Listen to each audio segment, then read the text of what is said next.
ने मुझे अकेली पाकर, जो मेरी बराबर में दूसरी किराएदारनी थी, वो झाड़ू पोछा करती है। वो सुबह चली जाती है करीबन 8 बजे और दिन में आती है 2:30-3 बजे। तो उस टाइम मैं बिल्कुल अकेली थी। अकेली को देखकर वो मेरे साथ छेड़छाड़ करने लगा। मैंने उससे कहा, ठेकेदार जी ये बात गलत है, आप ऐसा ना करो, नहीं तो अंजाम बहुत बुरा होगा।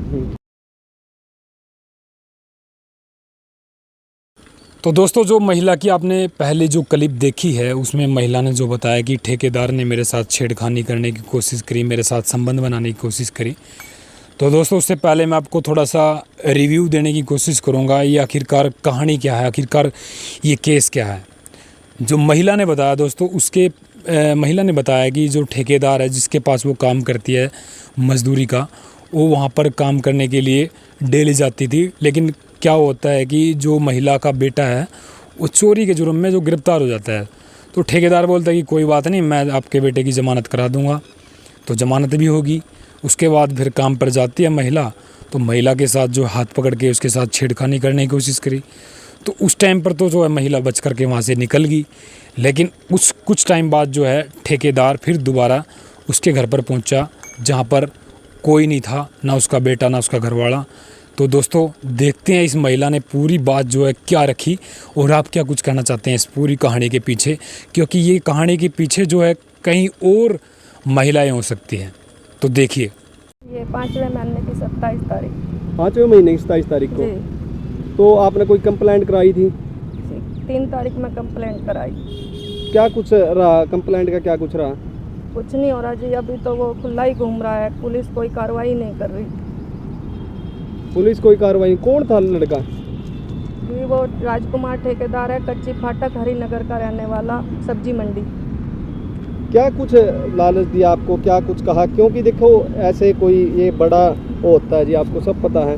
तो क्या कुछ कहा था आपको, या आपको नशे में, या क्या कुछ? जी नहीं, नशे में नहीं था।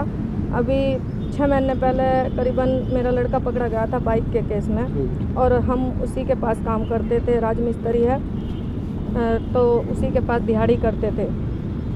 तो अभी 5 महीने पहले, 6 महीने पहले करीब मेरा लड़का पकड़ा गया था बाइक के केस में। आपके बाइक क्या केस था बाइक का? बाइक यही पता नहीं कहीं से चोरी का केस था? हाँ जी, चोरी का केस था। तो आपको ये कहा गया कि आपको, मतलब आपके बेटों को वहाँ से जमानत दिला दी जाएगी, और आपके साथ नहीं। तो जब लड़के की जमानत हम करवाने के नाम के जैसा कि बातचीत कर रहे थे, तो ठेकेदार ने कहा कि चिंता मत करो, जमानत मैं दे दूंगा।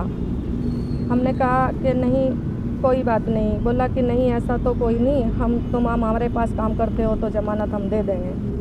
तो उन्होंने हमारे लड़के की जमानत दी। जमानत देने के बाद मेरा लड़का भी जैसे छूट कर आया, तो उसी के पास काम पे लग गया, दिहाड़ी पे। हम माँ बेटा उसी के पास काम करते थे।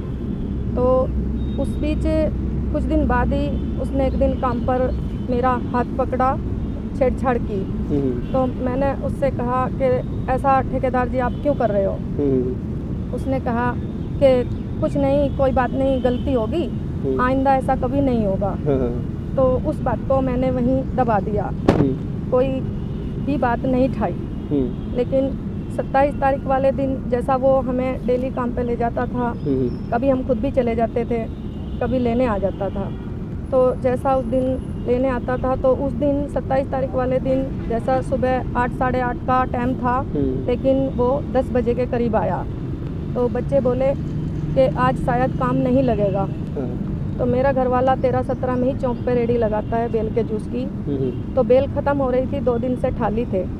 तो मेरा घरवाला बोला कि आज तुम्हारा काम तो नहीं लगता, तो मैंने 13-17 में ही एक बेल का पेड़ देख रखा है, 13-17 के थाने के पास ही वो बेल का पेड़ है।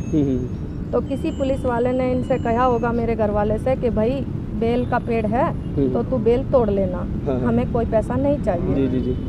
तो मेरा घरवाला बोला कि बेटा वहाँ पे बेल का पेड़ है, और आज तुम मेरी बेल तोड़वा दो, तुम्हारा काम तो नहीं लग रहा। लेकिन उसी बीच ठेकेदार आ गया, तो वो बोला कि चलो काम पे चलो।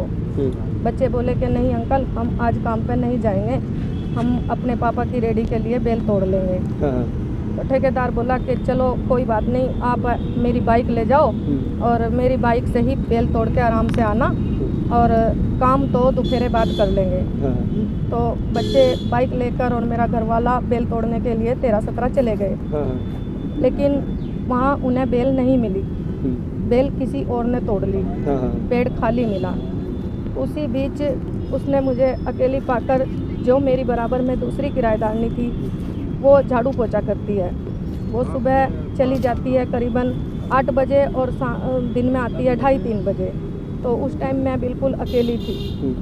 अकेली को देखकर वो मेरे साथ छेड़छाड़ करने लगा। मैंने उससे कहा, ठेकेदार जी ये बात गलत है, आप ऐसा ना करो नहीं तो अंजाम बहुत बुरा होगा।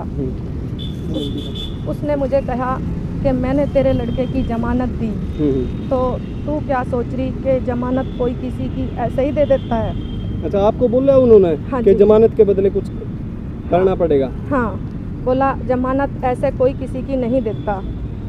मैंने कहा जमानत देने के बदले आप मेरे साथ ऐसा नहीं कर सकते। उसने कहा कि ये बात तो तुझे मेरी माननी पड़ेगी। मैंने बहुत कोशिश की अपने आप को बचाने की, लेकिन वो नहीं माना, उसने मेरे साथ ज़बरदस्ती की। पहले भी हुआ कभी? देखो आपके बेटा जो जेल के अंदर गया था, उन्होंने जमानत दी, इससे पहले भी नहीं कोई जी, वाक़या हुआ कभी- कभी छेड़छाड़ या कैसे कोई? जी नहीं, ये जमानत देने के बाद की बात है। तो उसमें उस दिन जब वो नहीं माना तो बेल जैसा नहीं मिली, तो कुछ देर बाद ही मेरे बच्चे और मेरा घर वाला वापसी आ गए। और जैसे ही उन्होंने देखा तो वो जैसे भागने लगा, तो मेरे बच्चों ने पकड़ने की कोशिश की। जैसे मेरे बच्चे उसको पकड़ने लगे तो उसने धमकी दी कि अगर तुमने इस बात के लिए मुंह खोला या किसी को कुछ बताया या पुलिस कार्रवाई करी या मेरे खिलाफ़ कोई कंप्लेंट करने की कोशिश करी तो तुम्हारी जमानत भी तुड़वा दूंगा। धमकी दी आपको? हाँ जी, और या- तुम्हारी माँ को भी मरवा दूंगा। आज यहाँ लघु सचिवालय मिनी सेक्रेटरीट आए हो, यहाँ पे क्या कुछ करने आए थे? किसी अधिकारी से मिलने या क्या कुछ करने आए थे? यहाँ पे तो मैं चक्कर पे चक्कर काट रही हूँ जी। एसपी के यहाँ, डीएसपी के यहाँ, लोकसभा में 2 बार जा चुकी हूँ। अच्छा, आप मतलब यहाँ पे एसपी डीएसपी का भी पेश हो गए हो, आपने बताया ऐसे? हाँ जी, मैं पेश हो चुकी हूँ, बयान दे चुकी हूँ। तो उस दौरान फिर 27 तारीख के इस हादसे के बाद उसने मुझे भी उस दिन धमकी दी कि तू अगर कोई कार्रवाई करेगी तो तुझे भी जान से मार जो दूंगा। आपका ठेकेदार था उन्होंने धमकी दी? हाँ जी, राजकुमार ठेकेदार ने। कौन सी फैक्ट्री में काम करते थे आप? जी नहीं, फैक्ट्री नहीं, वो मकान बनाता है। अच्छा, मकान मतलब जी। दिहाड़ी मजदूरी करते हाँ थे आप? जी। मकान बनाने का काम करते थे? हाँ जी, हम तो उसके पास दिहाड़ी करते थे, वो ठेका लेता है। ठेका लेता है? हाँ जी। अब प्रशासन क्या कुछ एक्शन ले रहा है, क्या कुछ कह रहा है आपको कि देखो आपने एफआईआर कराई, पुष्टि हो गई है मेडिकल में? पुष्टि हो गई है मेडिकल जो? हाँ जी, मैंने 3 तारीख में दरखास्त दी थी। मैं 3 तारीख में थाने में गई थी 13-17 में 3 बजे के करीब, लेकिन मुझे वहाँ से 9 बजे निकाला गया। मुझे पुलिस वालों ने भी धमकियाँ भी दी, डराया भी, टॉर्चर भी करा। जैसे बोली पुलिस वाली कि तू ये सब झूठ बोल रही है, तेरे साथ ऐसा कुछ नहीं हुआ, तू 5-6 दिन तक कहाँ थी जब तेरे साथ ऐसा हुआ? मैंने कहा मैडम मैं डर रही थी, मुझे धमकी पे धमकी मिल रही थी। कितने दिन बाद एफआईआर कराई? आपके साथ इतना गलत काम हुआ आपने इस जो काम के बाद कितने दिन बाद एफआईआर कराई? ये 27 तारीख में मेरे साथ हादसा हुआ था और मैं 3 तारीख में दरखास्त दी थी। लगभग 1 हफ्ते बाद आपने? हाँ जी। ये साथ के साथ देना चाहिए था, क्योंकि देखो एक बड़ा जो आपके साथ घटना हाँ। हुई है, ये आप देखो छोटी घटना नहीं है, बहुत बड़ी घटना जो आप बता रहे हो। और डॉक्टरी में क्या कुछ आया है आपकी, जो आप कागज ले रहे हो, डॉक्यूमेंट लेकर घूम रहे हो, मेडिकल रिपोर्ट में क्या कुछ आया है? मेडिकल रिपोर्ट तो इसमें शायद नहीं है, लेकिन मेरा मेडिकल मैडम ने उसी दिन 3 तारीख में रात को ही करवा दिया था सरकारी हॉस्पिटल में। तो 3 तारीख में जब मैं गई थाने में तो मुझे 3-4 घंटे बहुत टॉर्चर किया गया, डराया गया। मैंने मैडम को कहा देखो मैडम जी, मैं 6-7 दिन से पहले ही बहुत डरी हुई हूँ। और किसने डराया आपको, किसने धमकाया? जिस मैडम के पास मैं दरखास्त लेकर गई थी, अच्छा, पुलिस वाली? हाँ, उन्होंने ही मुझे ये कहा कि तू झूठ बोल रही है, तेरे साथ ऐसा कुछ नहीं हुआ। मैंने कहा मैडम जी आप अगर मुझे जान से भी मार दो तो कोई बात नहीं, मगर मैं झूठ नहीं, नहीं मैडम बोल के रही। कहने से देखो आप को मेडिकल आपका रिपोर्ट आप बता रहे हो, मेडिकल रिपोर्ट आप ले रहे हो, हाँ। तो उसमें पुष्टि तो होगी रेप किया आपके साथ, गलत काम किया है। तो उस दिन फिर मैडम ने मुझे वहाँ भी लेके गई जहाँ पे ये हादसा हुआ, 5-6 बजे के करीब। हम्म। 3 बजे जैसा मैं थाने में गई तो 6 बजे के करीब मुझे वो गांव में भी लेकर गई। गांव में ले जाने के बाद में पूछताछ करने के बाद में फिर वो मुझे उल्टी थाने में लेके आ गई।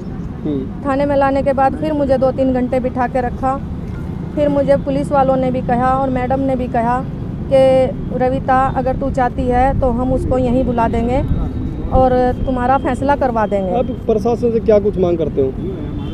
अब तो मेरी मांग यही है कि उसको पकड़ा क्यों नहीं जा रहा, क्योंकि मैं थाने में भी जब भी मुझे मैडम ने बुलाया मैं तभी गई, जितनी बार भी बुलाया उतनी बार गई। और मुझसे दोबारा फिर उस दिन रात को मेरा 10-11 के बीच मेडिकल करवाया गया 3 तारीख में ही। और 4 तारीख के बाद फिर मैडम ने मेरे पास 4 तारीख को फ़ोन करा। फिर बोली कि आज मैं नहीं तुझे बुला पाऊँगी, लेकिन तुझे कल कोर्ट में आना पड़ेगा। मैं 5 तारीख को कोर्ट में आई। 5 तारीख को मैडम ने मेरे जज के पास बयान करवाए। जज के यहाँ बयान होने के बाद फिर उन्होंने मुझे करीबन 6-7 दिन बाद फिर बुलाया। मैं गई, बोली कि फिर दोबारा मुझे उस गांव में लेके गई और उस कमरे का नक्शा बनाया। नक्शा बनाने के बाद में फिर मैडम ने मुझे गाड़ी में बिठाया और बोली कि हम उसका पता नहीं जानते, तुझे हमें उसका पता बताना पड़ेगा। मैंने कहा ठीक है मैडम, मैं उसका पता आपको बताऊंगी। मैं मैडम के साथ गई हरिनगर, कच्ची फाटक सब्जी मंडी। मैंने गली बता दी। मैंने कहा मैडम मैं घर तो जानती नहीं, गली में जानती हूँ। तो मैंने गली बता दी। 2 पुलिस वाली गली में गई और आध घंटे के बाद वापसी आई। आन के कहने लगी कि उसकी घरवाली ने ये कहा है कि वो तो 15 दिन से ही लापता है, हमें नहीं पता वो कहाँ है। अच्छा, उसकी घरवाली ने कहा 15 दिन से लापता? जी, ये बात पुलिस वाली ने आकर गाड़ी में बैठकर कहा ड्राइवर से, जो गाड़ी चलाता है, ड्राइवर से कहा। और गाड़ी में मैं भी बैठी थी कि उसकी घरवाली कह रही है कि वो 15 दिन से फरार है। तो फिर उस बात का जवाब ड्राइवर ने दिया कि मैडम हमें तो ऐसा लग रहा है कि वो ये कांड कर भाग गया। उसके बाद कहाँ का रहने वाला था? मतलब ये यहीं का लोकल था या बाहर का था? यहीं रहता है, हरिनगर कच्ची फाटक सब्जी मंडी। अब प्रशासन से देखो क्या कुछ मांग करते हो आप? एसपी से, डीएसपी से और यहाँ के जो आपके एसएचओ है, जो थाना प्रभारी से मिले होंगे, आप क्या कुछ मांग करते हो उनसे? मैं तो यही मांग करती हूँ कि सर कोई कार्रवाई नहीं हो रही है। वो घूम रहा है, मुझे धमकियाँ पे धमकी मिल रही है, मुझे घर से निकलना मुश्किल हो रहा है, डर लग रहा है। तो मुझे यही जवाब मिलता है कि आप चिंता मत करो, हम उसको पकड़वा देंगे। तो भाई आपने देखो सारी सुना होगा क्या कुछ महिला